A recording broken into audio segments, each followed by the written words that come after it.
그리스도인이라 일컬음. 우리가 마포구 합정동에 가보면 양화진이라는 외국인 묘역이 있습니다. 거기에 수많은 묘소가 있는데 그 묘소 앞에 묘비명이 이렇게 적혀 있어요. 그 중에 가장 정말로 감동적인 묘비명이 헐버트 선교사님의 묘비명입니다. 그 묘비명에는 이렇게 써 있습니다. 여러분 한번 따라해 보실래요? 한국인보다 한국을 더 사랑한 외국인. 헐버트 선교사는 1907년 네덜란드 헤이그에서 세계 만국 평화 회의가 열린다는 소식을 들었습니다. 이 소식을 듣고 헐버트 선교사님은 고종 황제에게 급히 이 소식을 알렸습니다. 고종 황제님, 헤이그에 빨리 특사를 파견하십시오. 그래서 이 한국의 이 독립을 일제의 이 탄압을 알리시기를 바랍니다. 라고 고종 황제에게 이 소식을 알렸어요.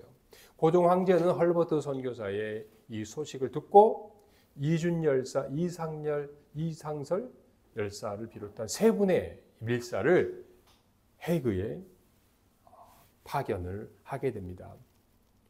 헐버트 자신도 직접 네덜란드로 가서 유럽의 많은 언론들에게 일제의 부당함을 알리게 됩니다. 그러나 일본 제국주의의 간혹한 이 탄압으로 인해 이 고종 황제의 3명의 밀사들의 밀사의 역할은 실패하고 또 헐버트 자신도 일제의 혹독한 탄압을 받고 결국은 추방을 당하고 맙니다. 일본과 헐버트 선교사가 처음부터 이렇게 나쁜 사이는 아니었습니다. 일본은 어떻게 하면 이 헐버트 선교사와 좋은 관계를 맺어볼까 노력을 하였습니다.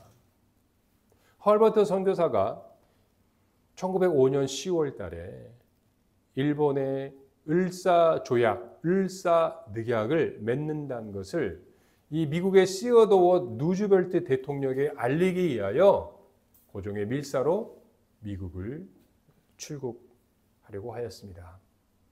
일본 공사는 이 소식을 듣고 헐버트가 출발하기 하루 전날 헐버트를 찾아와서 정말로 달콤한, 정말로 거부할 수 없는 유혹적인 제안을 하게 됩니다.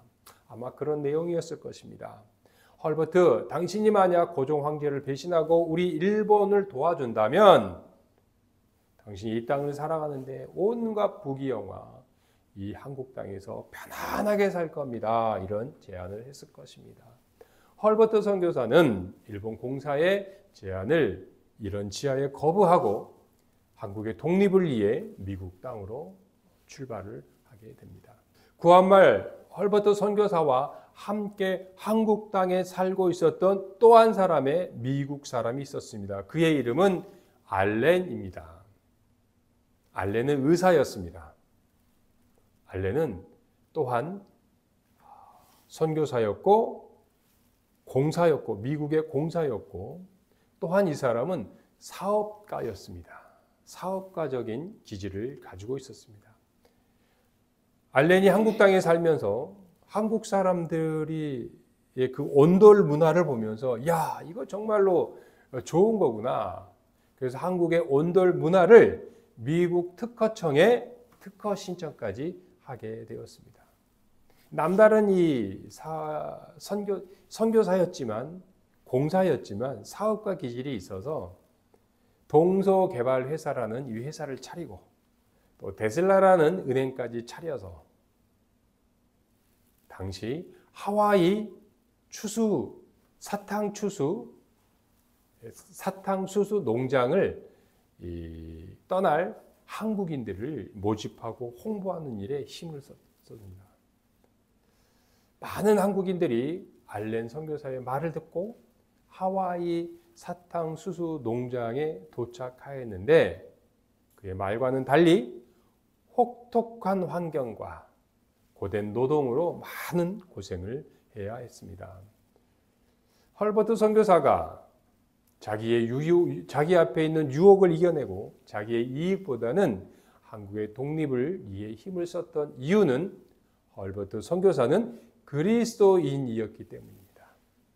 자신의 유익보다는 예수 그리스도의 이름을 높이고 예수 그리스도를 드러냈기 때문입니다. 이 헐버트 선교사처럼 예수의 이름을 높이고 그리스도인이라고 일컬음을 받은 교회와 사람이 있습니다. 성경에 보면 안디옥 교회와 세례 요한이 바로 그리스도인이라고 일컬음을 받은 신자였던 것입니다. 우리는 오늘 그들은 과연 어떤 삶을 살았고 신자된 우리는 어떤 삶을 살아야 될지 오늘 본문을 통해서 살펴보도록 하겠습니다. 첫째, 시작. 안디옥 교회는 최초로 그리스도인이라고 불렸다. 오늘 본문 26절입니다. 시작. 만남에 안디옥에 데리고 와서 둘이 교회에 1년간 모여 있어 큰 무리를 가르쳤고 제자들이 안디옥에서 비로소 그리스도인이라 일컬음을 받게 되었다.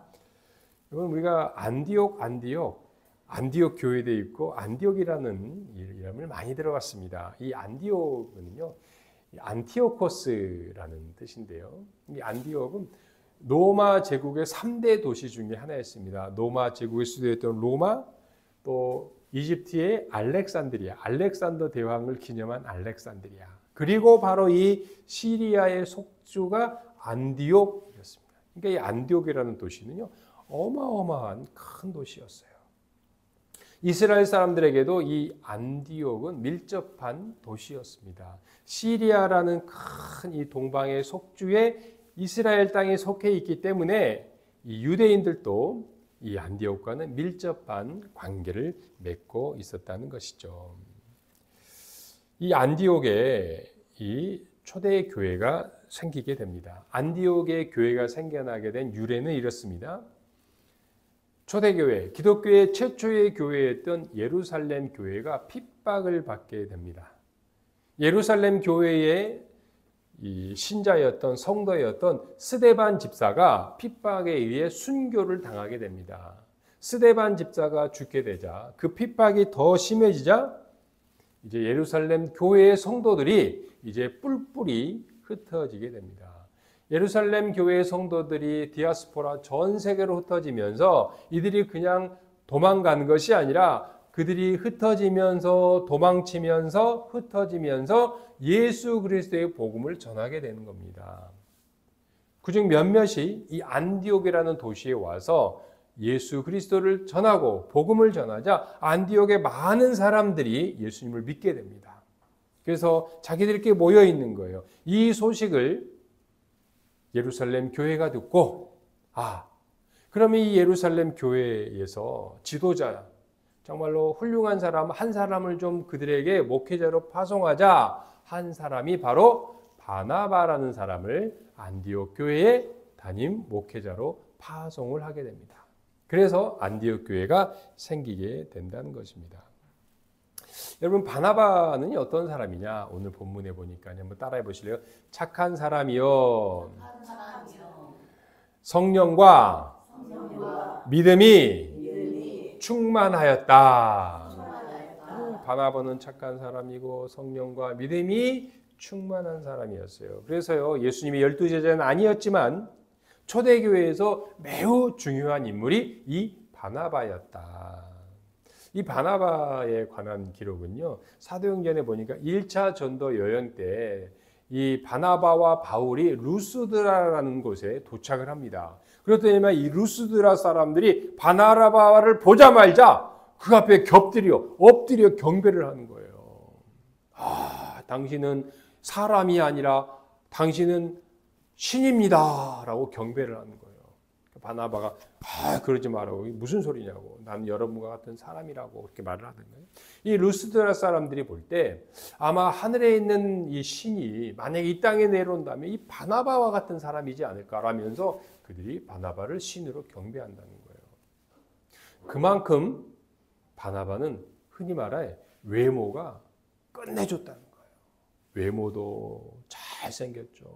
또 언변, 이 말하는 것이 얼마나 훌륭했는지 몰라요. 그러니까 사람들이요, 야, 유스드라 사람들이 저 사람은 신이다. 그리스 로마 최고의 신 제우스 신이 바로 이 루스드라 사람들 눈에는 바나바처럼 보인 거예요. 그러니까 바나바와 바울이 함께 전도 여행을 갔는데 루스드라 사람이 바나바는 제우스 최고의 신, 그 옆에 있는 바울은 허메, 헤르메스라. 그래서 스스와 허메, 제우스와 헤르메스라고 경배를 하였다는 거예요. 바울보다는 사도 바울보다는 바나바를 더 높여줬다는 거예요. 이 루스드라 사람. 이 정도로 이 바나바는 흔히 말해서 내세울 게, 보여줄 게 많은 사람이었다는 거죠. 이 바나바는요, 구브로의 섬 출신 사람이고요. 이 사람의 본명은요, 요셉이었어요. 요셉이었던 거죠. 그런데 이 사람은 또 이 레이 족속이었어요. 레이인이었다는 거죠. 여러분, 레이인이란 어떤 사람들입니까? 평소에는 율법 교사로서 하나님의 말씀, 성경 말씀을 잘 연구하고 또 특별한 일이 있을 때, 어떤 사람들 간에 분쟁이 있을 때 하나님의 그 율법을 가지고, 구약 성경을 가지고 재판을 하는 재판관이었다는 거죠. 그래서 이 레이인이라는 것은 하나님의 말씀, 성경 말씀에 능통한 사람이었다는 거죠. 이게 바나바도요, 하나님의 말씀, 구약 성경에 능통한 사람이었어요. 그래서요, 이 사도들이 이 바나바의 본명 요셉이라고 부르지 않고 바나바라고 불렀어요. 바나바는 어떤 뜻이냐? 한번 따라해 보실래요? 권위의 아들. 권위를 가졌다. 권위. 어떤 권위요? 하나님의 말씀의 능력의 권위를 가졌다는 거예요. 그러니까 바나바, 권위. 야, 저 사람은 말씀의 권위를 가지고 있어. 그래서 권위의 아들이라고 불렀다는 거죠. 이 안디옥 교회는요, 이 바나바와 같은 이 말씀의 권위를 가진 사람을 담임 목사님으로 모시고 있었다는 거죠. 그래서 이 안디옥 교회는요, 이 말씀의 권위를 가지고 있는 바나바와 같은 이 담임 목사님 밑에서 하나님의 말씀을 배우기를 힘쓰고 말씀을 또 사랑하는데 힘쓴 사람들이 이 안디옥 교회였다는 겁니다. 여러분, 하나님의 말씀인 성경 말씀은요, 예수 그리스도 안에 있는 믿음으로 말미암아 구원에 이르게 하는 지혜를 우리에게 깨닫게 해주고 있음을 믿으시기를 바라겠습니다. 그래서 말씀을 여러분 사랑하셔야 돼요. 말씀을 배워야 된다는 거죠. 여러분, 말씀으로 오신 예수 그리스도를 드러내고 있는 이 안디옥 교회는 이래서 최초로 그리스도인이라고 일컬음을 받게 되었다는 것입니다. 여러분, 안디옥 교회는요, 내세울 게 많았어요. 안디옥 교회는요, 자랑할 게 많았어요. 안디옥 교회는요, 보여줄 게 많았습니다. 왜요? 여러분, 로마 제국의 3대 도시라는 거예요. 로마, 알렉산드리아, 안디옥. 그래서요, 지금 뭐 미국 뉴욕 파리처럼요, 정말로 자랑할 게 많다는 거예요. 볼거리가 많다는 거예요. 수많은 관광객들이 몰려드는 도시라는 거예요. 그런데 여러분, 이 안디옥 교회 사람들은요, 최초로 선교사를 파송하는 교회였어요. 어마어마한 거죠. 여러분, 우리 기독교 역사에서 최초로 선교사를 파송한 교회가 어디라고요? 안디옥 교회예요, 안디옥. 그러니까 여러분, 선교단체 보면 안드게라는 이름이 자주 들어가니까 최초로 선교사를 파송했어요. 바나바와 바울을 구브로로 1차 선교여행을 파송했어요. 그냥 파송한 것이 아니라 이때 어떻게 했어요? 금식하며 기도했어요. 전 교인들이 누구를 선교사로 파송할까? 전 교인들이 금식했어요. 전 교인들이 기도했다는 거예요. 그러니까 금식과 기도와 철야. 내세울 게 많아요. 그리고요, 여러분, 최초의 모교회였던 예루살렘 교회가 기근에 빠져서 너무 어려웠자, 먹을 것이 없어 굶어 죽고 있자, 이 안디옥 교인들이 자발적으로 구제연금을 걷어서 부조금을 그 예루살렘 교회에 보냈다는 거예요. 구제에 힘쓰죠. 금식과 기도와 선교에 힘쓰죠. 뭐 내세울 것이 많다는 거예요. 보여줄 것이 많다는 거예요. 자랑할 것이 많다는 거예요. 그럼에도 불구하고 안디옥 교회는요, 여러분, 외부 사람들에게 그런 소리를 듣지 않았어요. 야, 저 교회는 돈 많은 교회, 저 사람이 뭐 대학 교수가 총장이 다니는데 뭐 장관, 이런 소리를 안 들어. 야, 저기 교인들은 막 금식 철야 영이 세야 돼. 이런 소리를 안 들었다니까요. 다른 어떤 말보다도 바로 안디옥에 믿지 않는 불신자들, 교회를 안 다니는 사람들이, 야, 저 교인들은 그리스도인이래. 저 사람네들은 그리스도인이야. 라는 말을 듣게 되었다는 거죠. 여러분, 그리스도인이란 무엇입니까? 한번 따라해 보실래요? 그리스도께 속한 사람, 그리스도를 따르는 추종자. 이게 우리 그리스도인이라는 뜻이에요. 여러분, 이 말을 자기들이 한 것이 아니라 안디옥의 불신자들, 안디옥의 교회를 안 다니는 사람들이, 저 사람네들은 그리스도인이야, 그렇게 말을 했다는 거예요. 여러분, 내가요, 내가 목사요, 이런 말 하는 게 아니에요. 내가 집사야, 이런 말 하는 것이 아니라 안 믿는 사람들, 우리 옆에 있는 사람들, 옆집 사람들이 우리의 말과 우리의 가치관과 우리의 삶과의 방식을 보면서, 야, 저 사람은 좀 달라, 우리야 좀 달라, 그런 말을 들어야 한다는 것입니다. 우리는 분명히 세상 사람과 구분되어야 한다는 것입니다. 여러분, 우리는요, 예수 그리스도께 속하고 예수 그리스도를 드러내시기를 바라겠습니다.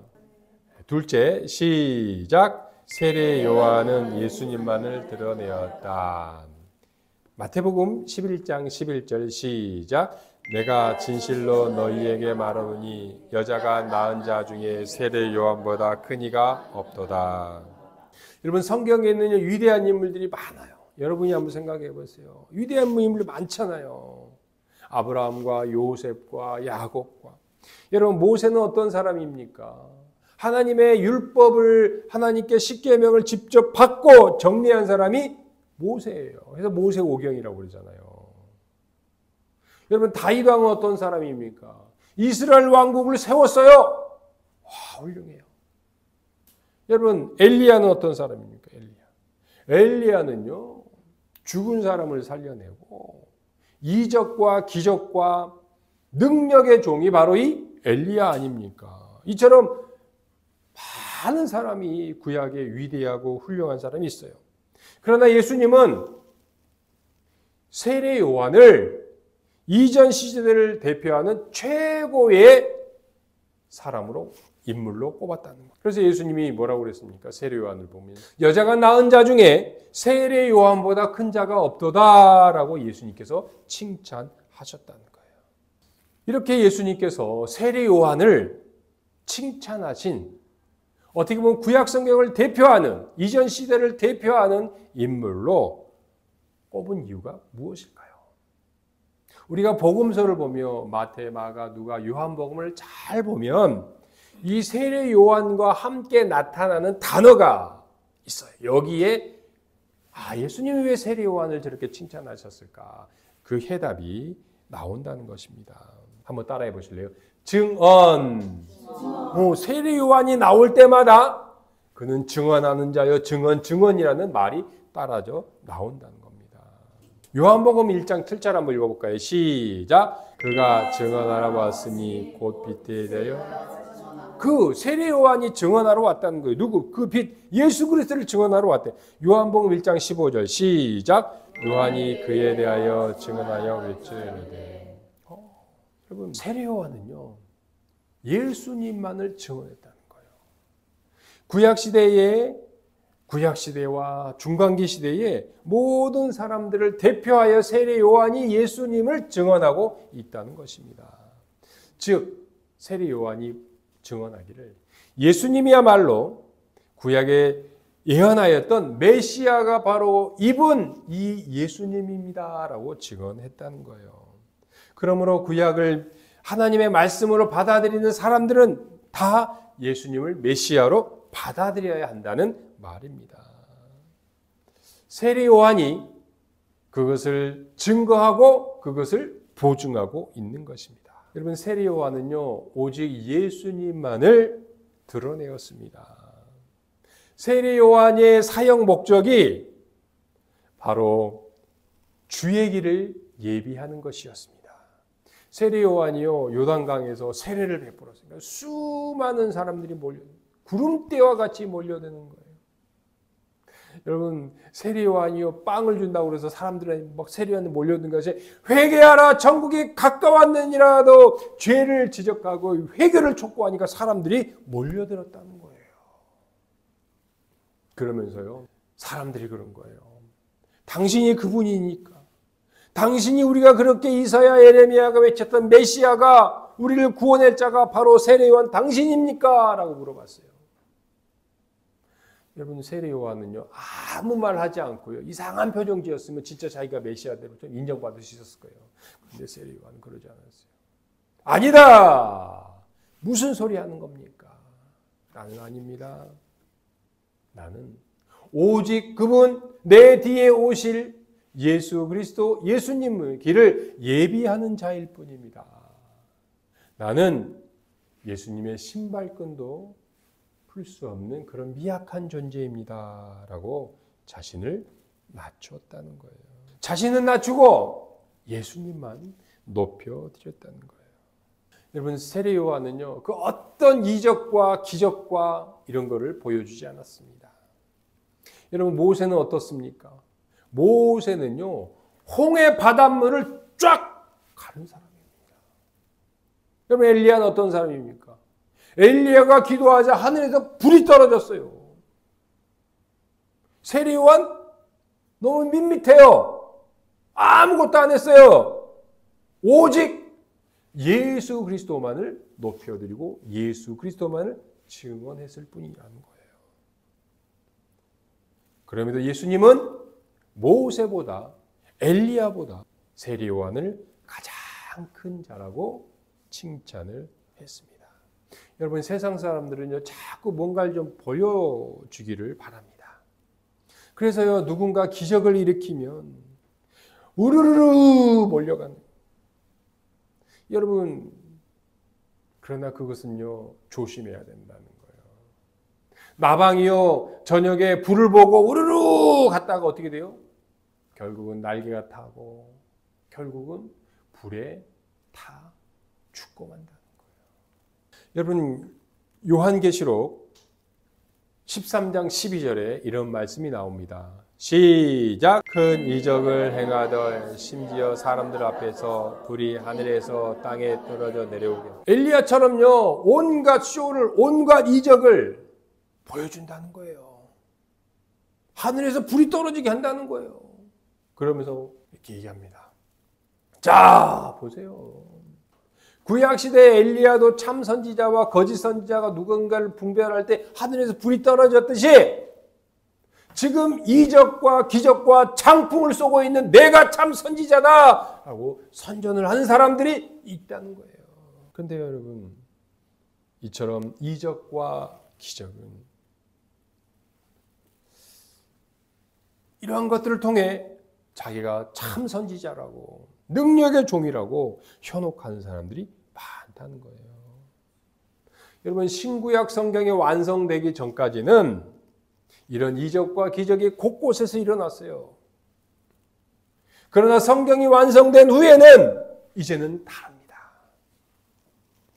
이제는요 하나님의 말씀을 모든 기준으로 삼아야 되기 때문입니다. 여러분 그래서 우리가 할 일은요 성경을 하나님의 말씀인 성경을 여러분의 삶의 기준으로 삼으시기를 바라겠습니다. 그래서 여러분 성경 말씀을 바르게 배우고 바르게 가르치는 데 힘써야 한다는 거예요. 그리고 우리는 이것을 증언해야 한다는 것입니다. 여러분 바로 안디옥 교회가 그랬고 세례 요한이 그러한 삶을 살았습니다. 이제 우리도 그렇게 살아야 한다는 거예요. 예수 그리스도를 증언하며 살아가야 한다는 것입니다. 세례 요한이 예수 그리스도를 증언하였듯이 우리 또한 예수님이 우리의 주님이심을 증언하시기를 바라겠습니다. 셋째, 시작. 우리는 예수님을 드러내며 살아가야 하겠다. 사도행전 2장 47절 시작. 하나님을 찬미하며 또 온 백성에게 칭송을 받으니 주께서 구원받은 사람을 날마다 더하게 하시니라. 호랑이는 죽어서 가죽을 남기고요. 사람은 죽어서 이름을 남긴다고 합니다. 여러분, 저와 여러분은 어떤 이름을 남겨야 할까요? 한번 따라해 보실래요? 살아서나 죽어서나 그리스도인 이름을 남기자. 우리는요, 어떤 이름을 남길까? 유명한 이름, 훌륭한 이름이 아니라 우리는 내가 지금 살아있을 때나 우리가 죽어있을 때나 그리스도인이란 이름을 남기시기를 소망합니다. 아멘. 여러분, 세상 사람들은요, 우리에게 큰 꿈을 꾸라고 그래요. 세상이 넓은데 큰 일을 해야지 그런 코딱지만한 일을 하고 있으면 되냐면서 우리에게 큰 꿈을 꾸라고 그래요. 세상에서만 그런 것이 아니라 교회 안에서도 이런 말들을 하곤 합니다. 우리는 약한 존재이지만 하나님 앞에서 큰 꿈을 꾼다면 하나님께서 다 이루어 주실 것이라고 합니다. 여러분, 듣기는 좋을지 모르지만요, 여러분, 이거는 하나님의 말씀이 아니라는 거예요. 믿기만 하면 하나님의 큰 일을 할 수 있다고 막 부추겨요.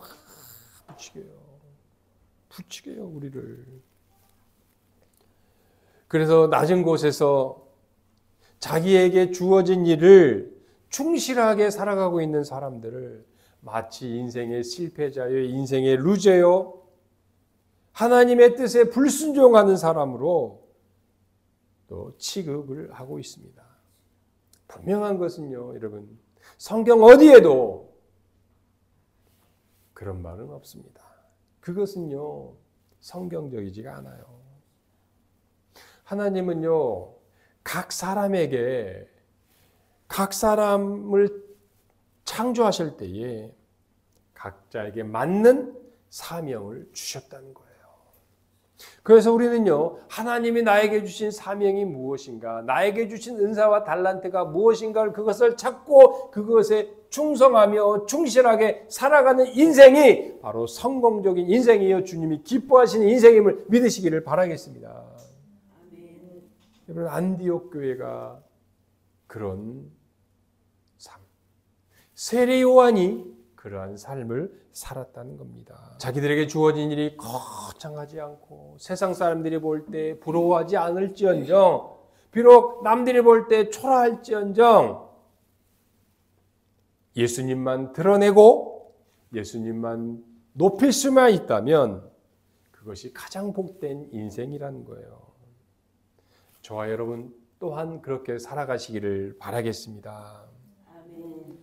서두에 말씀드렸듯이 구한말에 이 땅에 살았던 2명의 미국인 이야기를 다시 한번 상고해 보도록 하겠습니다. 헐버트와 알렌은 고종 황제와 밀접한 이 관계를, 인연을 맺은 사람입니다. 헐버트와 알렌은 두 사람 다 종교적으로는 선교사라는 직분을 가지고 있었고, 또 외교적으로는 미국을 대표하는 공사라는 직함을 둘 다 가지고 있었습니다.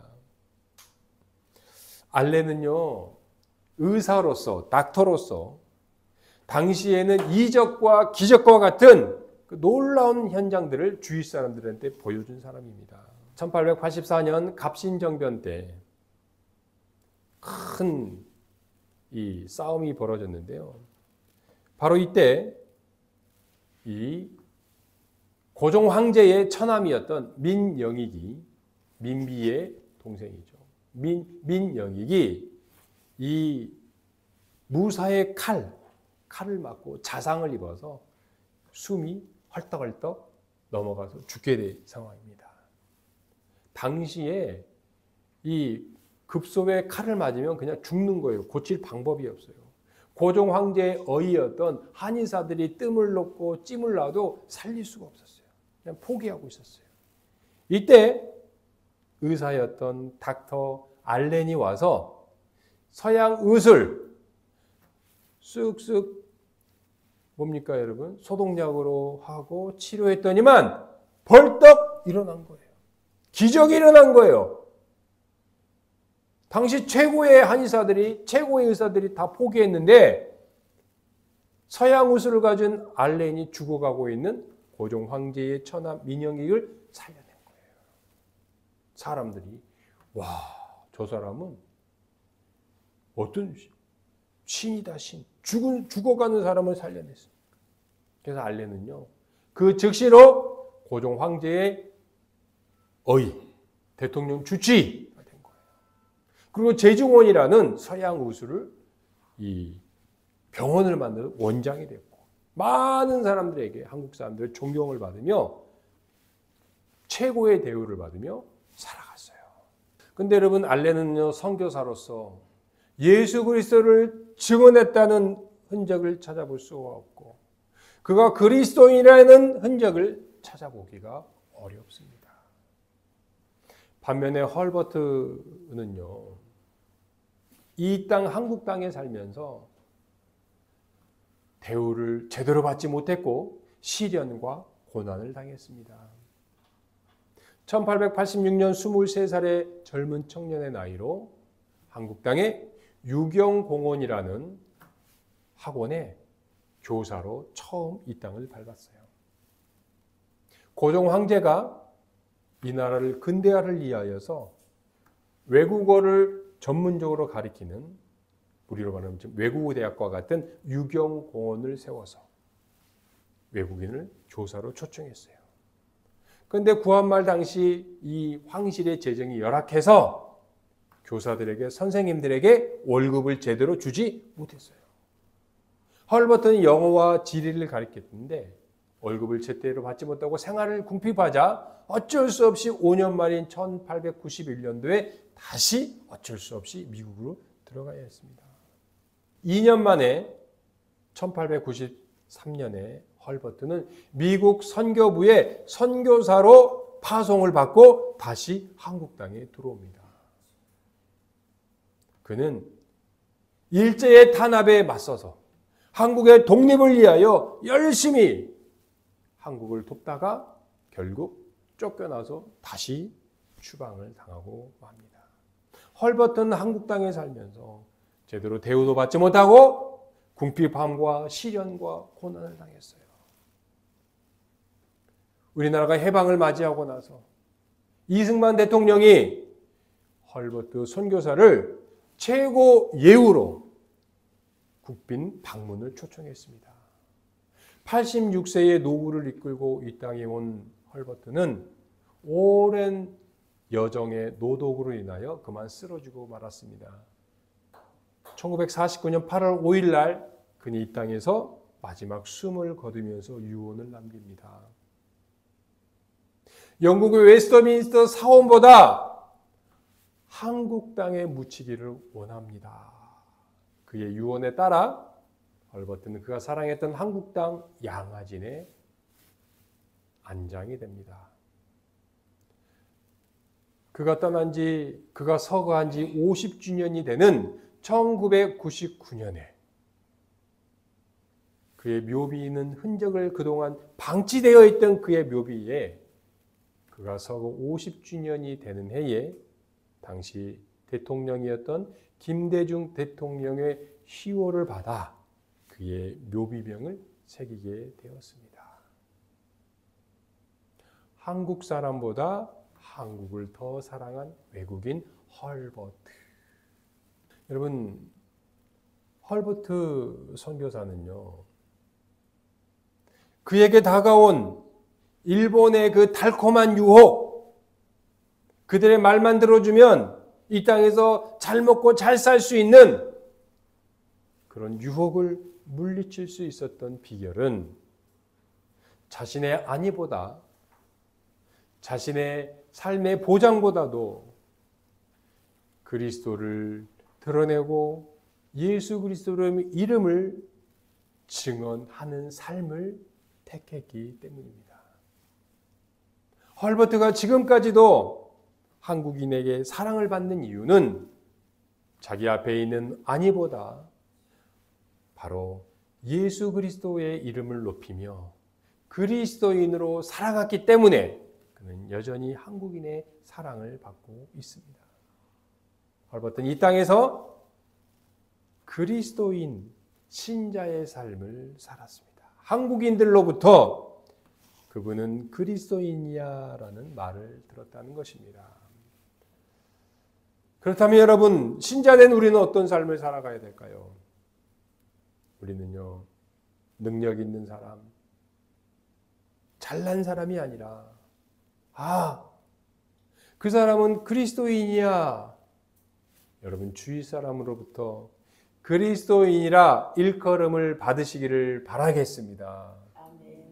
예수 그리스도만을 높여드리고 예수 그리스도의 이름을 증언하는 귀한 여러분 되시기를 바라겠습니다. 아멘. 기도드리겠습니다.